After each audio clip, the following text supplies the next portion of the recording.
Нека да навлезем направо в Божието Слово. Ще говорим за юбилейна година. Юбилейна година означава година на освобождаване, година на празнуване.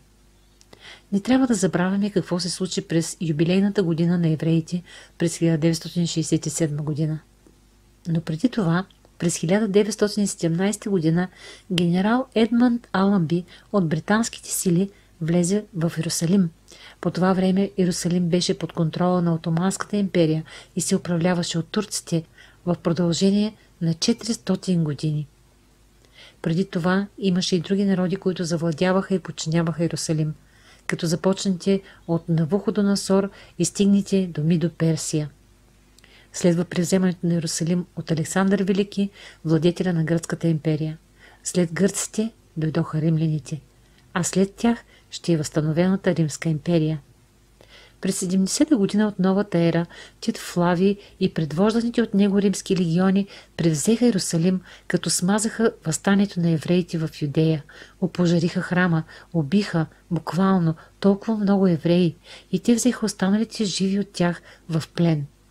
И по този начин народа на Израел беше разпръснат по 4 краища на земята. Исус дойде по времето на римляните. И Исус каза, че Йерусалим ще бъде тъпкан, Лука 21-24, от народите, докато времената на народите се изпълнят. И точно това се случи. Знаете ли, Бог възнамеряваше да управлява земята чрез Израел, но когато Израел съгреши спрямо Господа, когато започнаха да се покланят на боговете на народите, които живееха сред тях, не остана нищо, което да покрива греховете им. Най-тежкият им грях беше грехът на идолопоклонство.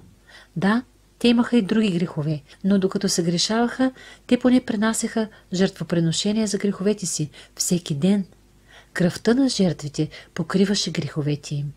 И в деня на празника Йом Кипур, деня на умилостивението, жертвоприношенията покриваха греховете им за цяла година.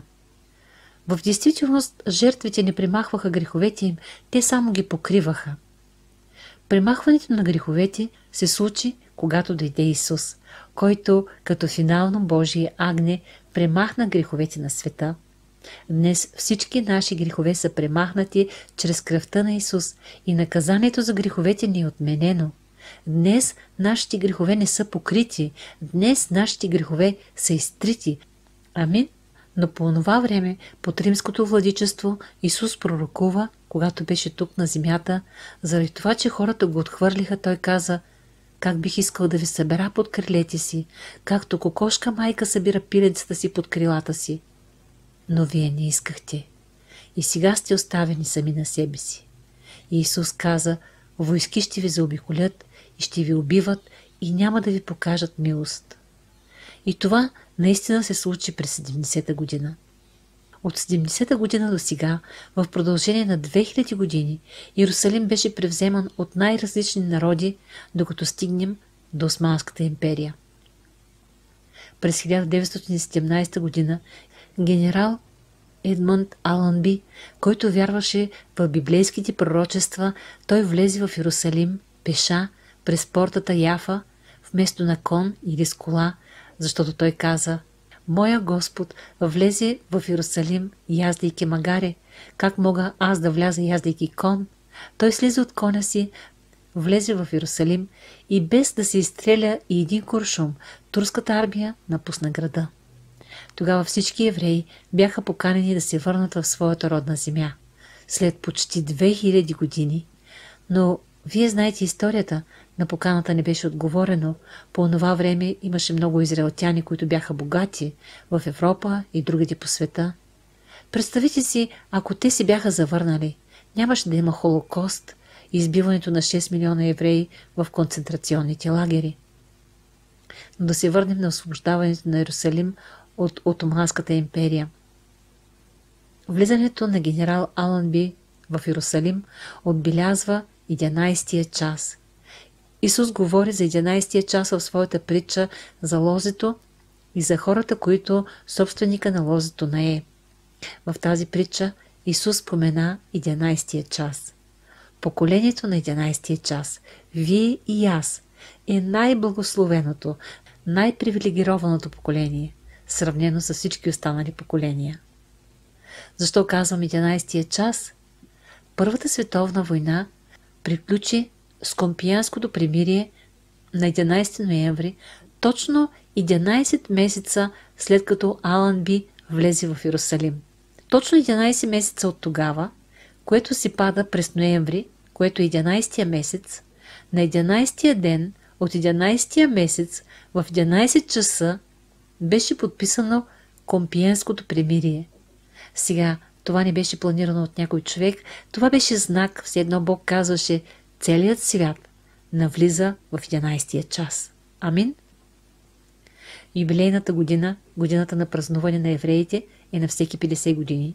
И така евреите бяха повикани да се върнат, те не се върнаха и Бог ги повика отново през следващата юбилейна година, която е 1967. Какво се случи през 1967, 6-дневната война? Израел беше заобиколен от всички страни от неприятели. От север бяха сирийците, от юг ги нападнаха египтяните, от изток йорданците, от запад, там разбира се е Средиземно море. Те бяха нападнати от всички страни, но въпреки че враговете ги превъзхождаха по отношение на брой войници, брой оръжия, брой хора, въпреки това, само за 6 дни те победиха, като завзеха повече земя, отколкото имаха преди войната. И не само това, те си върнаха Йерусалим. Споменах за това, че генерал Алънби им е дал възможност да се завърнат, но дори тогава част от Йерусалим, част от библейския Йерусалим, мястото, където умря Исус, където беше храмовия хълм, беше в ръцете на Йордания. Но този път, след 6-дневната война, целият Йерусалим беше обратно в ръцете и под контрола на Израел.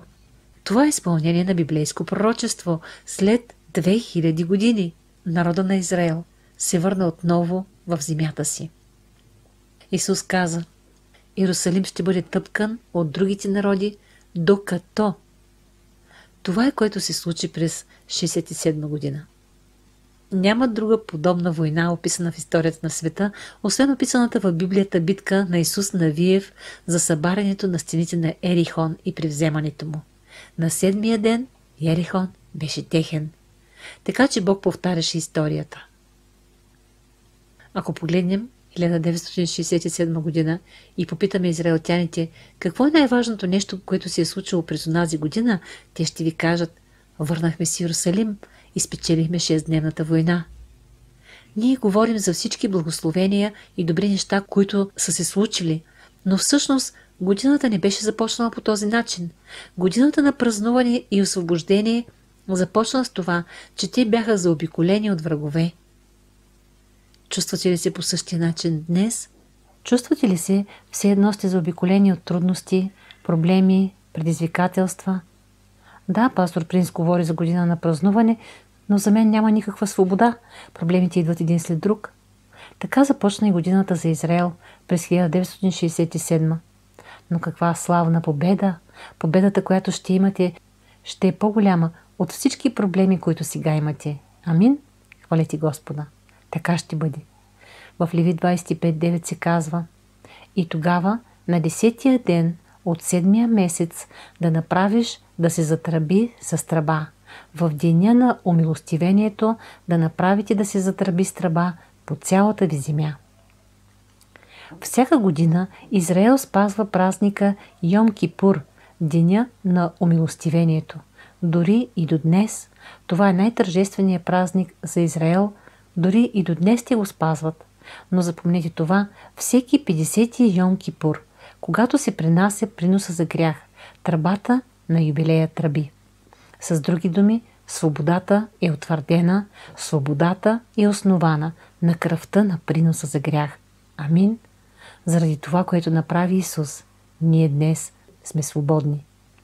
В духа аз видях това: облаци, вързани ръце, Исус, умиращ на кръста, и тръбите, тръбящи на целия Йерусалим. Точно в 3 часа, когато той умря, в храма трябва да се принасяли жертвоприношението за грях. Точно в този момент, в 3 часа след обед, докато се е пренасило жертвоприношението за грях, свещеника трябва да е тръбял с тръбата. В 50-та година, веднага след приноса, свещеника е обявявал юбилея. И аз видях в духа как оковите на ръцете, които бяха вързани, се пръскат и свободните вече ръце се издигат в хваление. Юбилей означава свобода.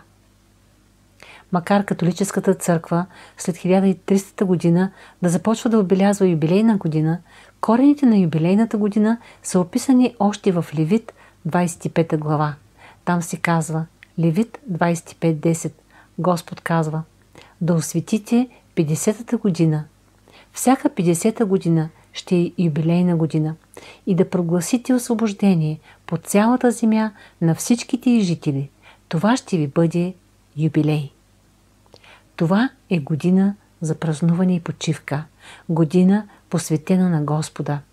През тази година дълговите биват опрощавани, робите освобождаване и отнетата земя се връща на собственика й. Но юбилейната година е картина на още по-голямата милост и благодат на Бог. В Исаия 61 пророка говори за бъдеща юбилейна година.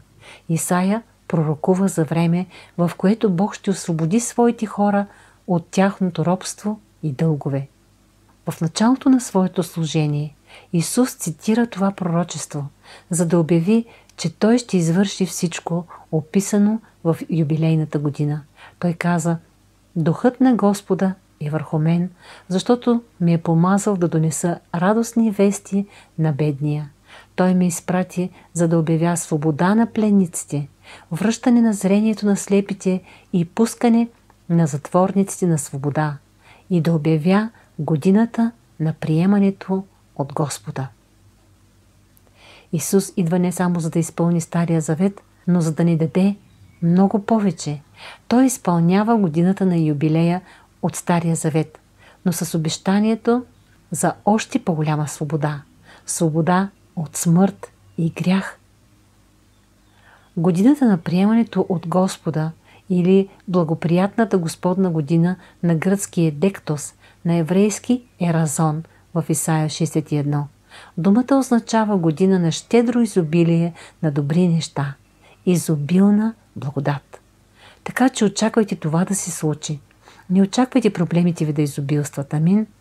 Ще има проблеми, ще има трудности. Бог никога не е обещал освобождаване от това, но в същото време благодатта и щедрото благоволение към нас от страна на Бог обилно ще изобилстват.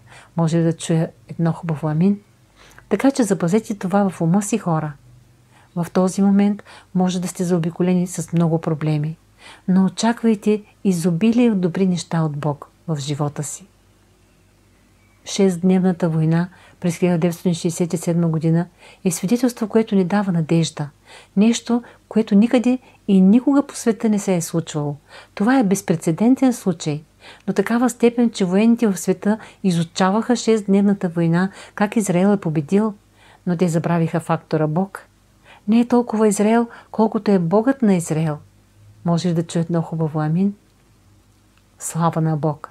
Но какво е значението на това за нас? Значението е много просто. Като виждаме Господ Исус да се връща за нас, знаете ли, грабването ще се случи много скоро. Мислите си, хората казват това през цялото време. Но кое поколение видя Израел да се връща обратно в земята си, като държава?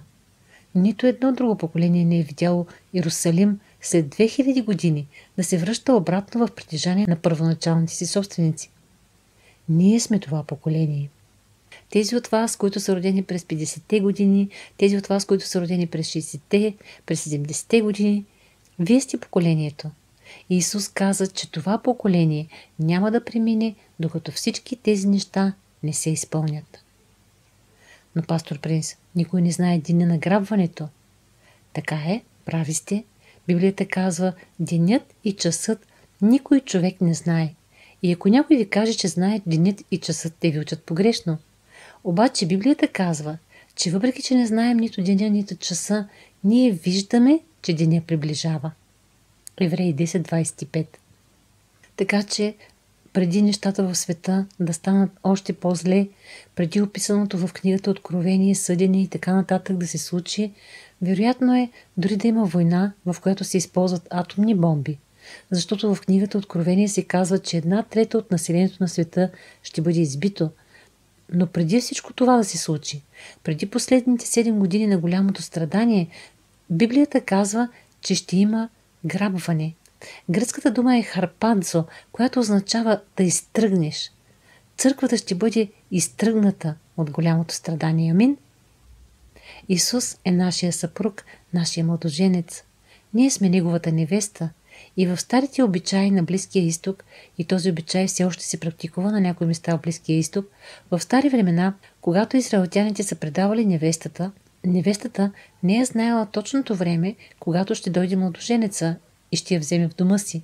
С други думи, младоженеца строи дом за невестата си, приготвя имота си, за да бъде съпруг достоен за нея. Но тя не знае деня. Ще дойде ден, бащата ще каже: иди, вземи невестата си. И невестата трябва винаги да е готова. Тя не знае деня, но тя вижда, че деня приближава. Библията казва в Евреи 10:25, а да се увещаваме един друг, колкото повече виждате, че денят наближава. И църква, аз виждам деня да наближава. Грабването не е второто идване на Христос. Второто идване на Христос е когато Христос се връща и възстановената Римска империя е тук.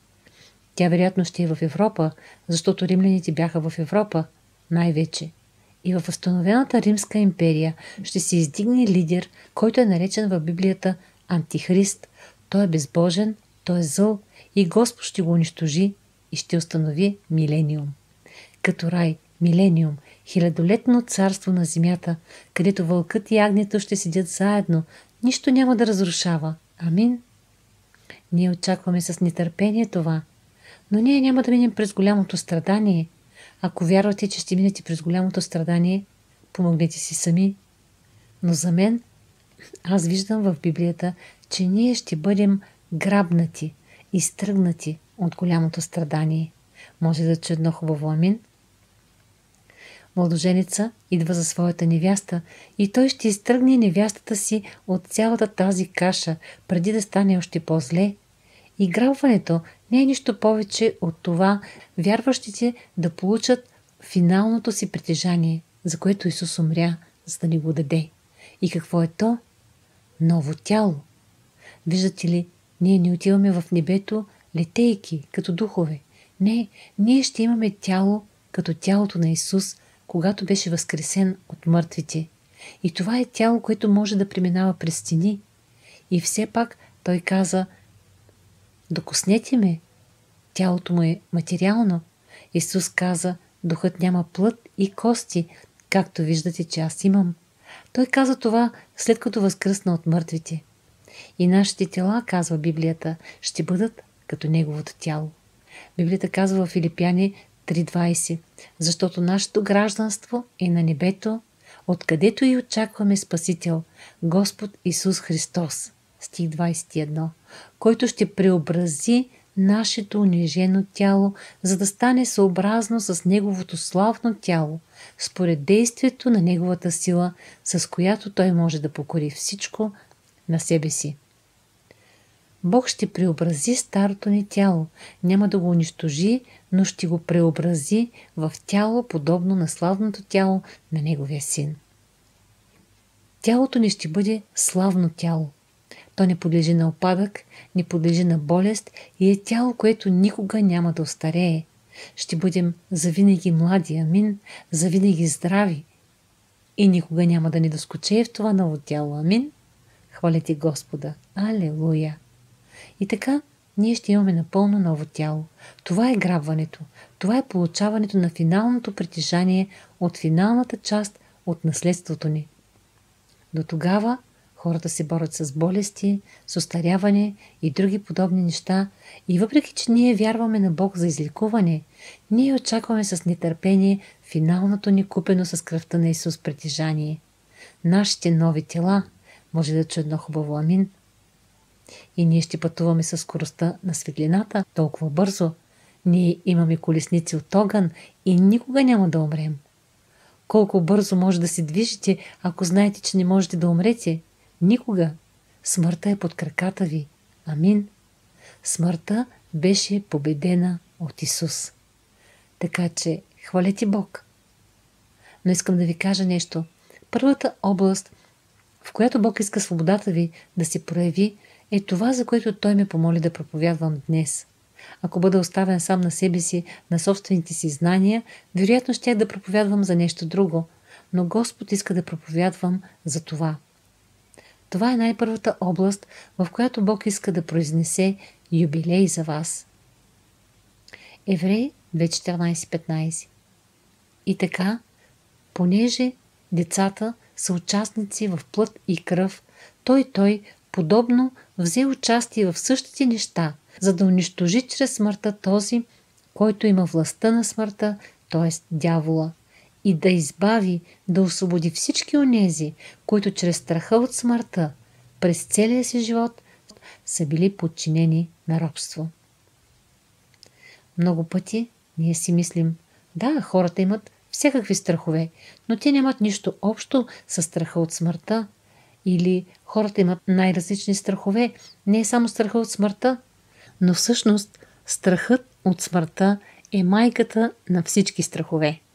Виждате ли, не е, че хората се страхуват да летят със самолет, те се страхуват да не умрат, те се страхуват, че самолета може да се разбие.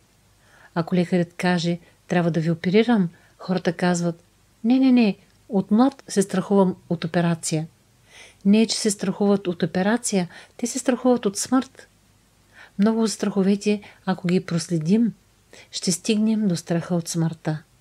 И Библията казва, че когато се страхувате от смъртта, през целия си живот сте подчинени на робство.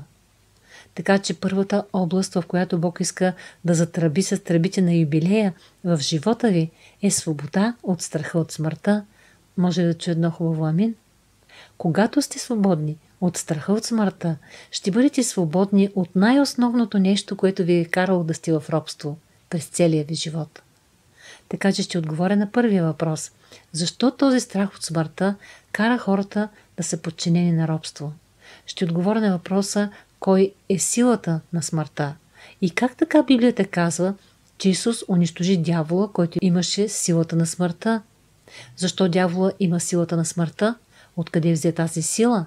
И по какъв начин Исус унищожи дявола? Защото дявола все още е наоколо. По какъв начин Исус го унищожи? И в чия полза е това?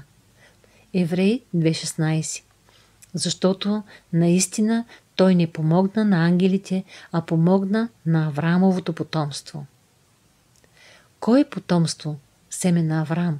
Библията казва, ако принадлежите на Христос, вие сте потомство, семе на Авраам. Амин. Авраамово семе са тези, които вярват в Христос, тези, които вярват в Бог. Амин. Тези, които вярват, че Той изпрати своя син да умре за нашите грехове. Очевидно, потомството на Авраам се отнася и за хората на Бог, за светиите от Стария Завет. Те са тези, които имаха страх от смъртта. Ще ви кажа защо. Не става въпрос за света.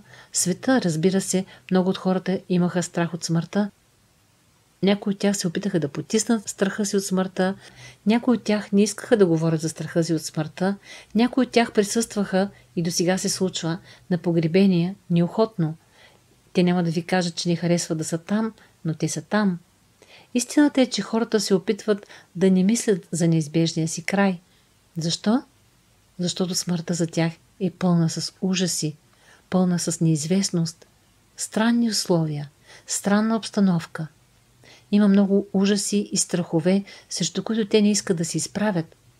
Някои хора за удобство казват: спокойно, няма нищо след смъртта.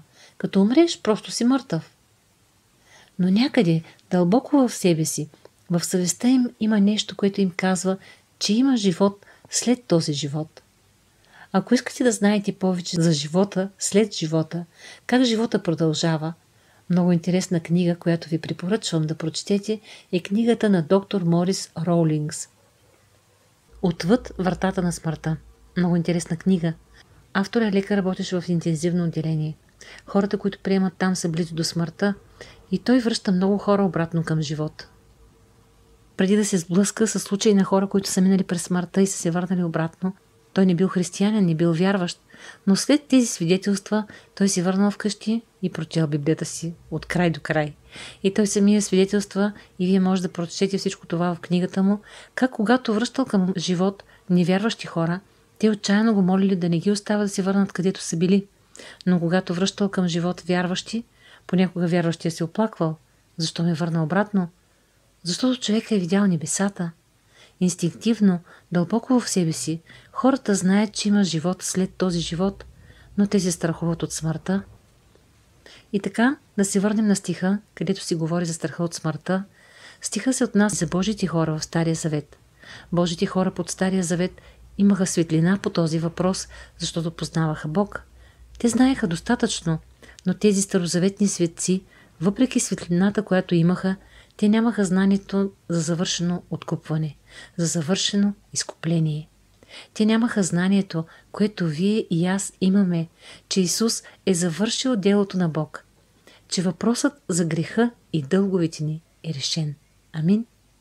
Няма нищо, което да стои между нас и Бог. Ние сме помирени с Бог. Старозаветните светци нямаха това знание и все пак техните духове бяха просветлени. Те знаеха, че Бог е реален, но също така знаеха, че в някакъв момент ще срещнат смъртта. И те се страхуваха. И този страх стана причина те да са в робство. Въпреки че стиха се отнася основно за старозаветните светци, имащи страх от смъртта, по подобен начин, ако погледнем живота си, дори вярващите, когато не са напълно основани в Библията, Божието Слово, те се страхуват от смъртта. Те живеят живота си в страх, страх от неизвестното. Като вярващ, вие не би трябвало да се страхувате от смъртта. Но пастор Принц, само няколко дни по-рано бях на погребение на християнин. Но Библията нарича това заспиване. Смъртта беше победена от Исус. Той възкръсна от смъртта в тяло. И отношението на християнина, според Писанието, е да очаква грабването, не смъртта. Всъщност, ако очакваме смъртта, ако казваме всеки умира, вие не цитирате правилно Библията. Библията казва за нас да очакваме идването на Господ Исус Христос. Не гроба. Амин. Ако Исус се забави, вярващия, той просто заспива и после се събужда. Той пристъпва извън тялото си и се чувства по-жив от всякога. Чувства се по-свободен, отколкото някога се е чувствал преди сърцето му да спре да бие. Библията нарича това да заспиш в Христос. Амин. Жилото на смъртта беше премахнато, когато Исус победи смъртта. И за вас, сегашното поколение, е много вероятно да не узнаете какво е смъртта. Амин. Вие сте крайното поколение, поколението на последното време, поколението на 11-тия час. Исус дойде, за да може чрез смъртта. С други думи, Синът на Бог стана син на човек, за да може да има тяло. Защо да има тяло? За да може да умре. Има нещо, което хората не разбират. Те мислят, че Исус е бил убит. Той не е искал да умре. Хората са го убили. Глупости! Той дойде, за да умре. Той съществуваше с бащата, казва Библията. Той е едно с бащата. Бащата, Синът и Светия Дух. Триединен Бог. Не са трима богове. Много преди да дойде като бебе в Витлеем, той съществуваше с бащата. Това е все едно царят на славата остави на страна царската си дреха и пристъпи в девствена отроба. Амин. От вечността той пристъпи в измерението време. Библията казва, всички неща във Вселената се държат заедно чрез Словото на силата му. В Христос всички неща се състоят. Всички неща се държат заедно. Този, който държи всичко, стана бебе, безпомощно бебе, държано от ръцете на майка си. Амин. Бог пристъпи в измерението време и прие човешка плът и стана реален човек с реални чувства, с реални емоции. С каква цел? За да може да умре. Като Бог той не можеше да умре, но като човек той можеше да умре. Но защо беше нужно да умира? Днес фокусът ни е върху този аспект от смъртта му, че чрез смъртта той можа да унищожи този, който имаше властта на смъртта. Това е дявола, казва стиха. Но как така дявола имаше властта на смъртта и как така Исус чрез смъртта си го унищожи? Ще отговоря на всички тези въпроси. Но първо искам да ви съобщя това. Дами и господа, ние сме хванати в битката на вековете. Това е епична битка. Човека беше създаден много по-късно. Много преди човека да бъде създаден, Бог създаде ангелите. С управление, с йерархия.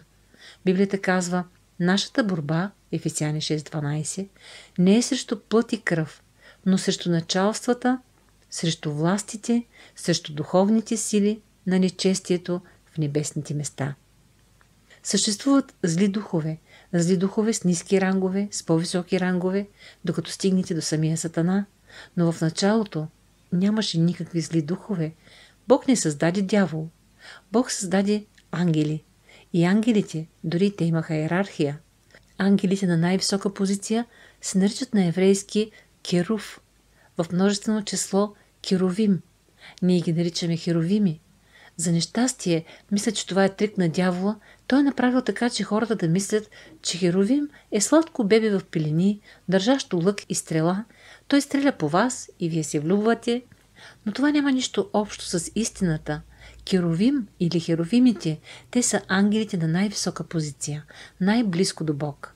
В началото Сатана не беше Сатана, той беше Луцифер. Исаия 14.12 казва: как си паднал от небето, ти сияйна звезда. На еврейски Хелел, на латински Луцифер. Сине на зората. Това е значението на името му. Как си отсечен до земята, ти, който тъпчеше народите. Превода на Кинг Джеймс казва: ти, който отслабваше народите. Искам да знаете, че когато удари цунами, когато народите са отслабени, не само животи са изгубени, но и сгради са разрушени и много пари са изгубени, този, който тъпче народите, този, който ги отслабва, не е Бог. Бог не изпраща цунамита, Бог не праща земетресения, Бог не тъпче това, което е създал, Бог не унищожава. Бог смята смъртта за враг, казва Библията.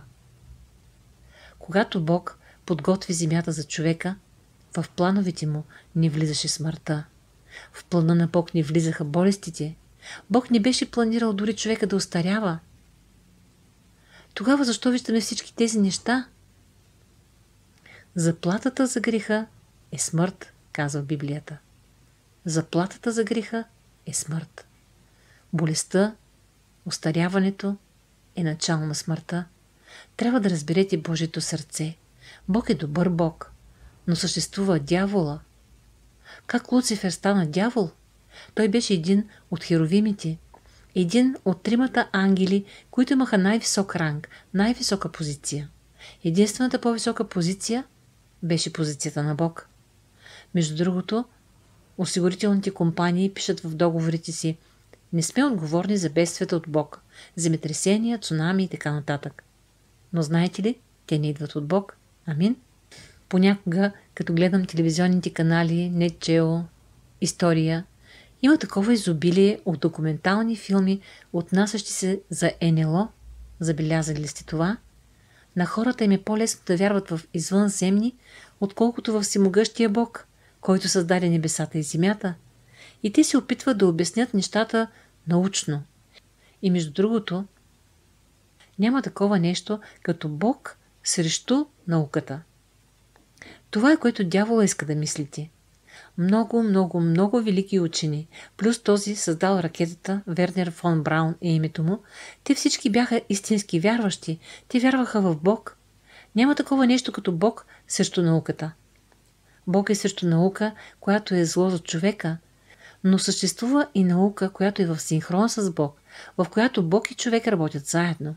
Има наука, която се основава на факти, не на теории и предположения. Хората казват: Ние всички еволюирахме от маймуните, които произлязоха от други животни, докато накрая стигате до микроорганизмите.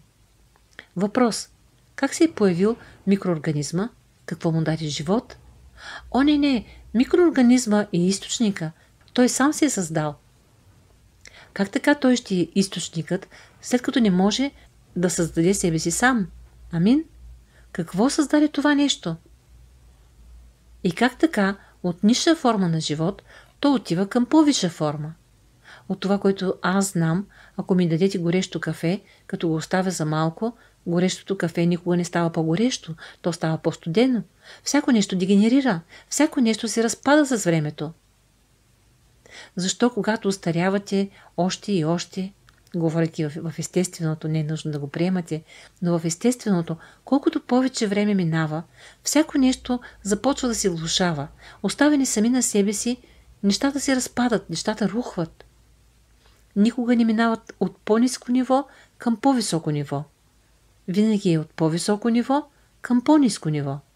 Така ли е? Така че въпросът е дали вярвате в Бог. В началото, казва Библията, Бог създаде небето и земята. Някои хора казват: аз вярвам, че живота се е зародил чрез големия взрив. Кой даде големия взрив? Аз вярвам, че когато Бог каза да бъде светлина, имаше взрив и той беше голям. Вярвам в това. И знаете ли, науката непрекъснато се променя, непрекъснато се развива.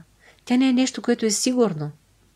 Мисля, че беше фон Браун, ракетният учен, който каза: след всички заключения на добрата наука, накрая винаги откриваме, че Бог е вече там, че писанията вече са там. Всеки път, когато Кирка влезе в пръста на Израел, хората никога не откриват неща, които противоречат на Библията. Те винаги откриват неща, които потвърждават Библията. Бог няма нужда от тези доказателства, но е хубаво да ги имаме. Но ще бъдете, за съжаление, ако построите живота си върху неща, които са променливи.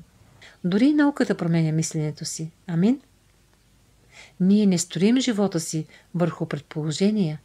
Живота ни е твърде ценен, за да се основава на предположения. Той трябва да е построен върху неща, които са сигурни. И така, да се върнем на това, ние сме хванати в битката на вековете. Амин? Това, което се случи, е, че Луцифер падна.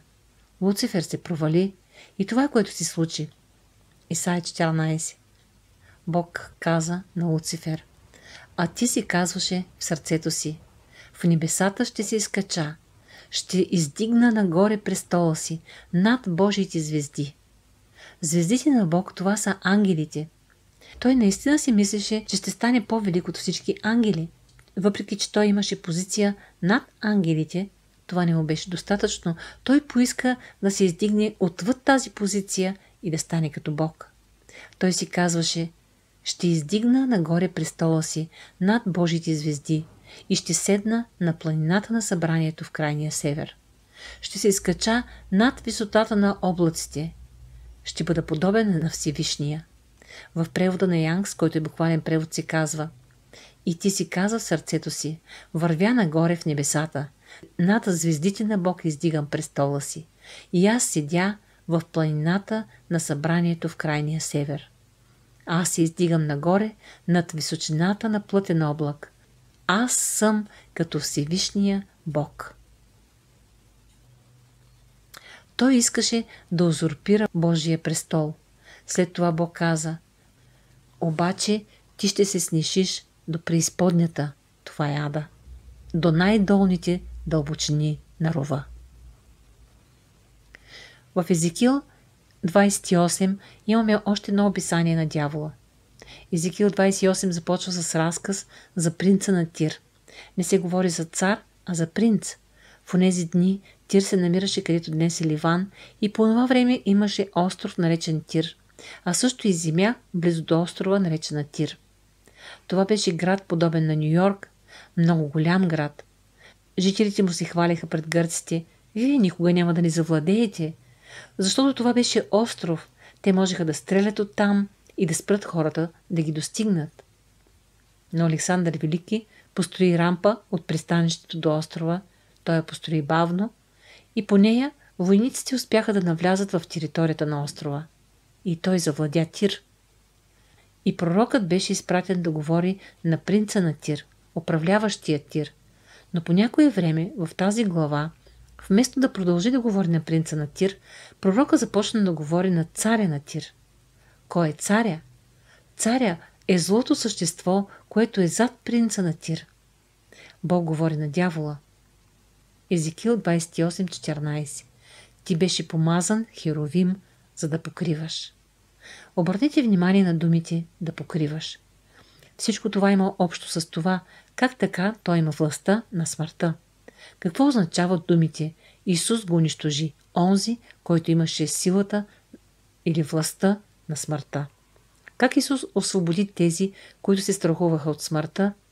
Как съм освободен аз? Мога ли да си тръгна днес от тук с това освобождение? Днес е денят ви на юбилей. Амин? Така че вижте това. Стих 14. Ти беше помазан херовим, за да покриваш. Да покриваш. Какво означава това? Спомняте ли си Изход 25, когато Бог даде инструкции за построяването на движимия храм? Изход 25:20. И херовимите да бъдат с разперени отгоре криле и да покриват умилостивилището с крилете си, и лицата им да са едно срещу друго към умилостивилището. Мястото на милост. Върху капака на ковчега, който беше наречен умилостивилището или място на милост, има два херовима. Аз вярвам, че първоначално са били 3. Бог създава всичко в тройки. Той самия е триединен. Времето има 3 измерения – минало, сегашно и бъдеще. Бог представи себе си така. Той беше, той е, той, който идва. Това е значението на името на Бог Яхве. Състои се от 3 еврейски думи, които означават аз бях, аз съм, аз ще бъда. Вие, като човек, се състоите от 3 части. Някои хора мислят, че са само тела, които ходят наоколо. Затова живеят чрез страстта на плътта си, като животни. Но вие сте повече от тяло. Бог вдиша във вас. Вие имате тяло, душа, умът и чувствата ви, нефеш на еврейски, и вие също така имате дух, руах на еврейски. Духът ви, тази част от вас, дойде от Бог. Вие имате дух, който е в контакт с Бог. Но за много хора той е отделен, отрязан от Бог. Вие имате душа и тяло. Херовимите имаме Михаил, Гавраил и Луцифер, който вече не е с тях, той е паднал ангел. Когато Исус възкръсна от мъртвите, Мария Магдалена погледна в празната гробница.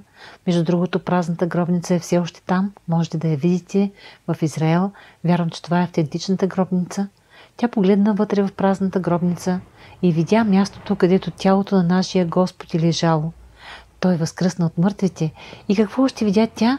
От към главата и краката, там където би трябвало да са главата и краката на Исус, в празната гробница, тя видя 2 ангела. Помните ли това?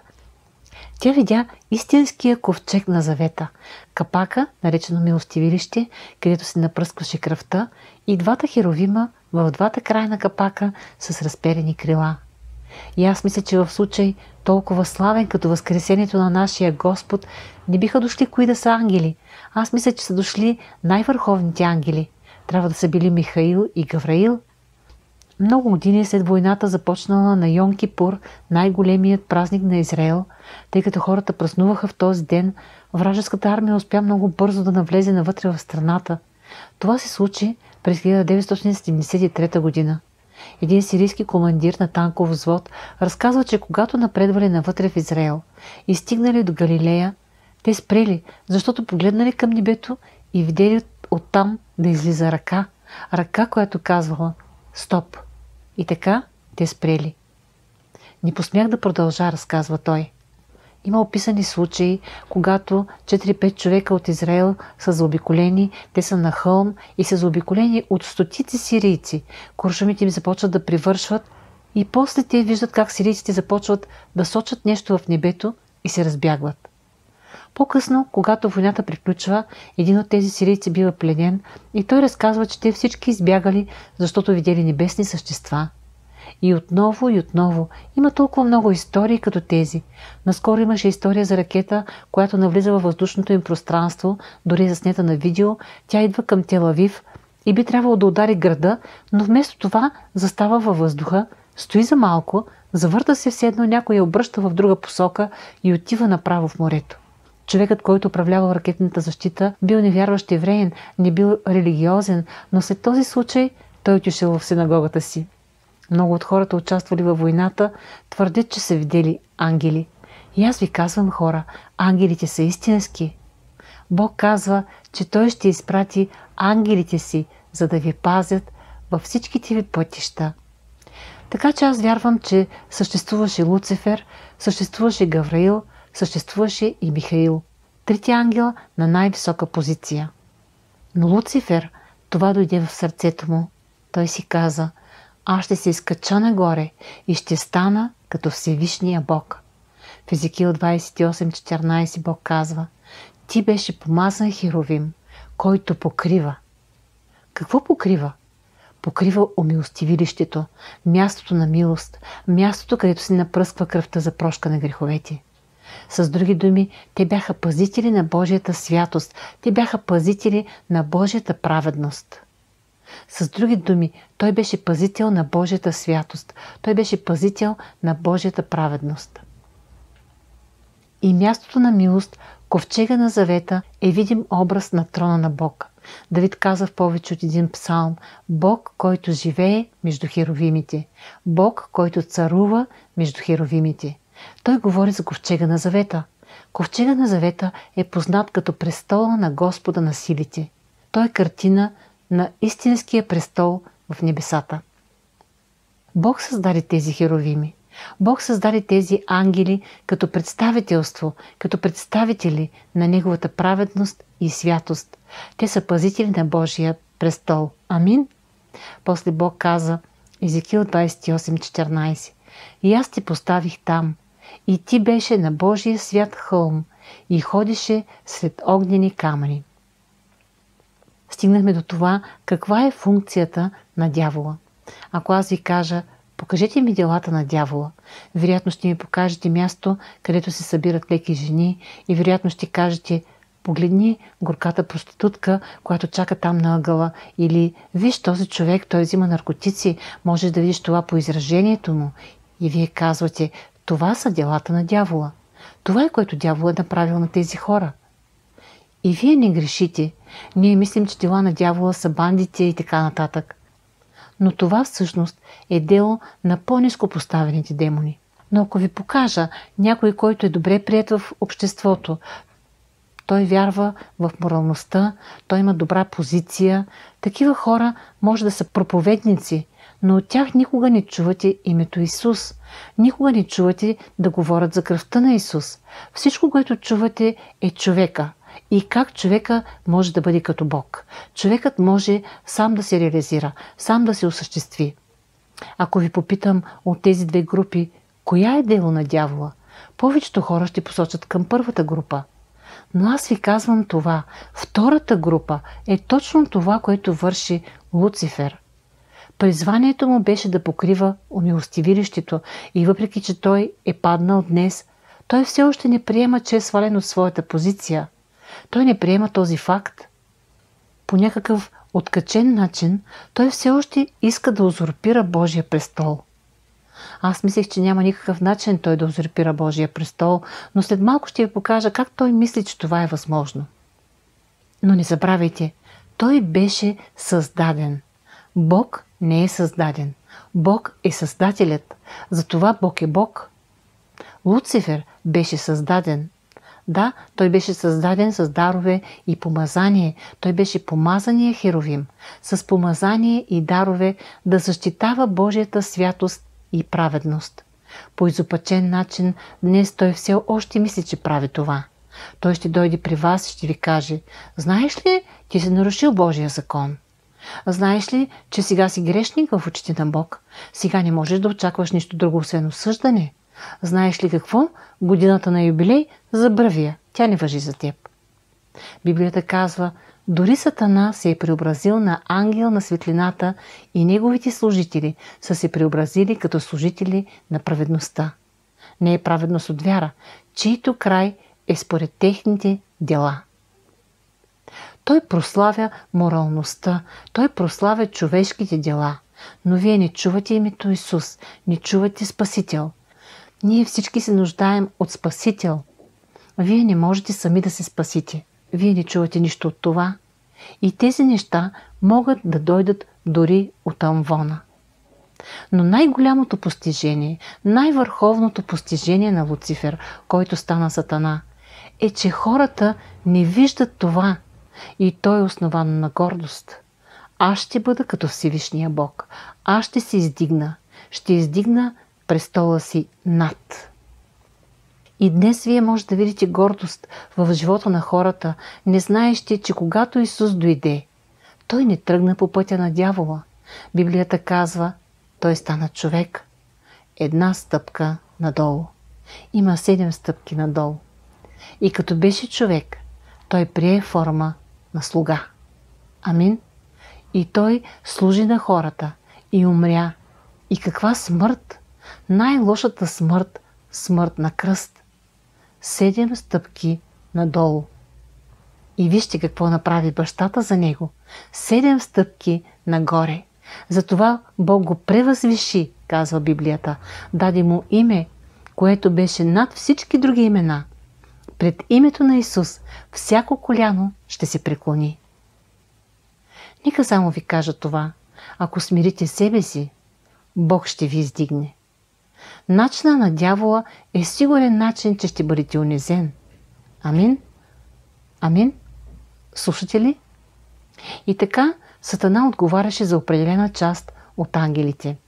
Езекил 28:18 казва: Ти омърси светилищата си поради множеството на беззаконията си, поради неправдата на търговията си.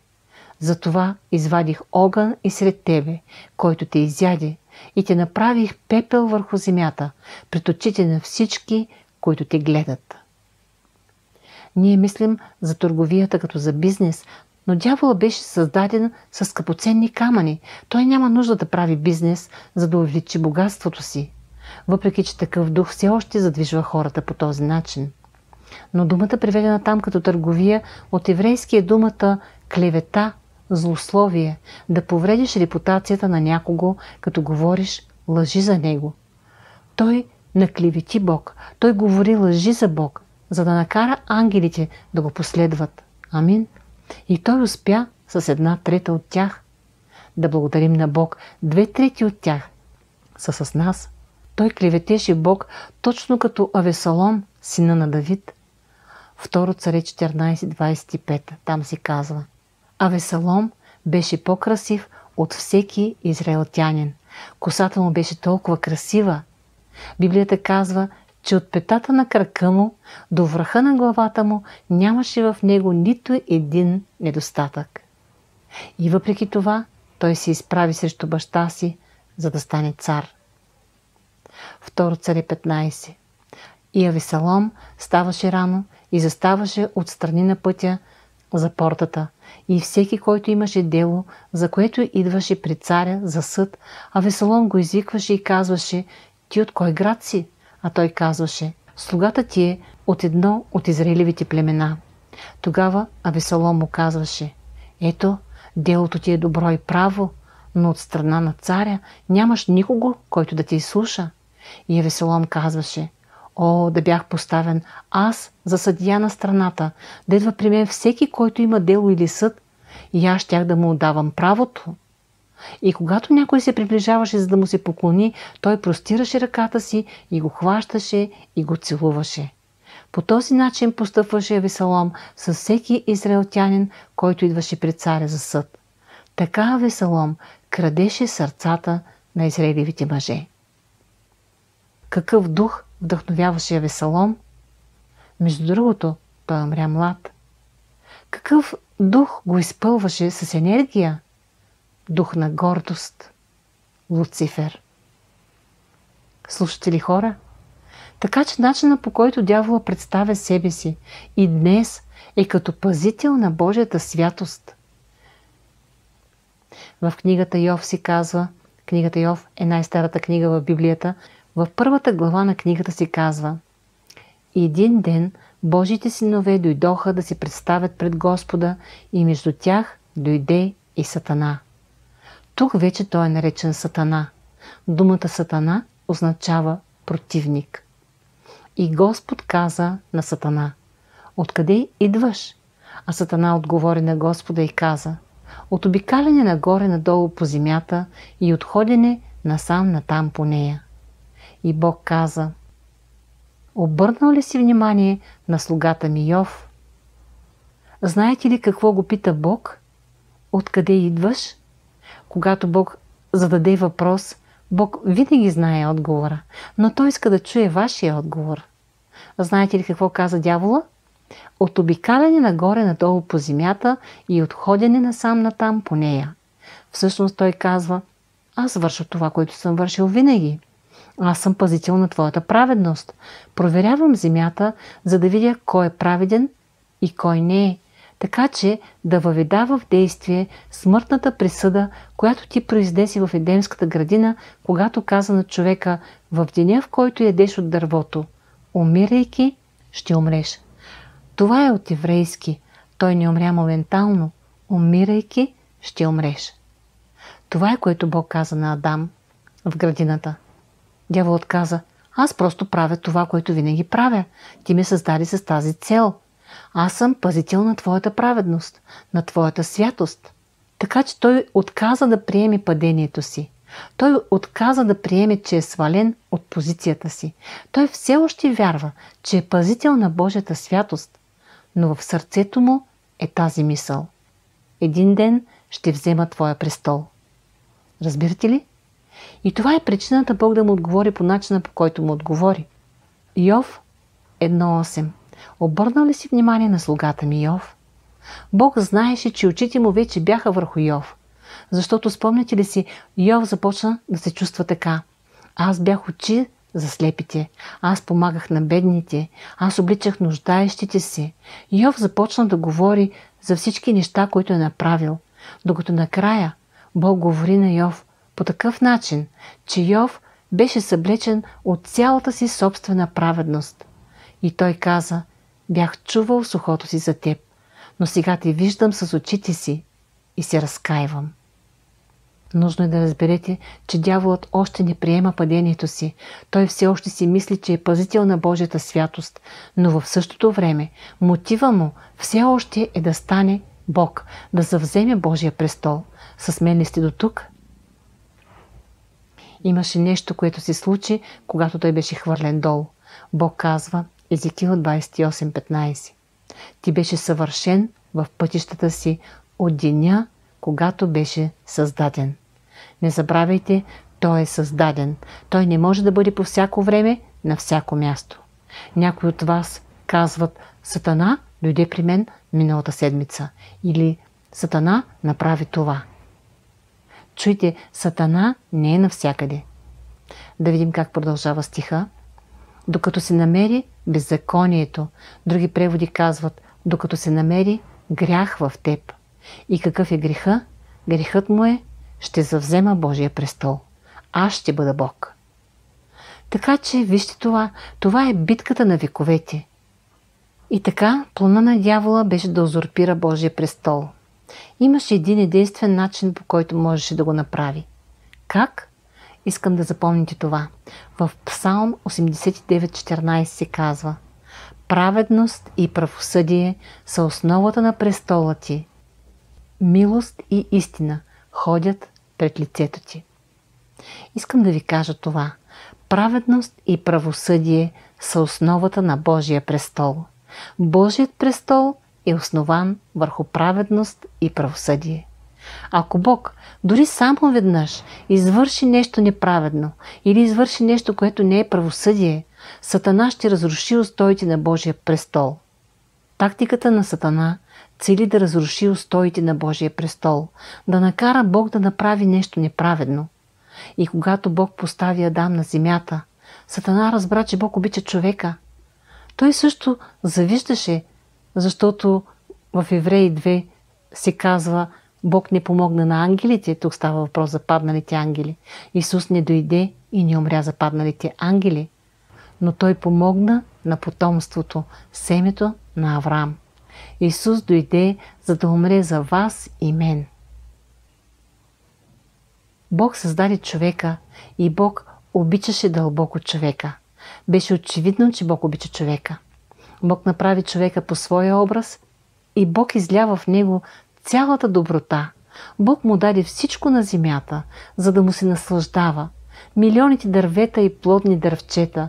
И Бог каза: за да ми покажеш, че ме уважаваш, не яж от това единствено дърво, което сам Бог посади. Бог каза: не яж от него, за да ми покажеш, че ме почиташ като източник на всички твои благословения. И точно това дърво беше, от което Сатана изкуши човека да яде. Сатана не толкова атакува човека, въпреки че той го атакува, но цялата му идея е да атакува Бог, да накара Бог да направи нещо заради любовта си към човека, което да компрометира основите на престола му, защото праведност и правосъдие са основите на неговия престол.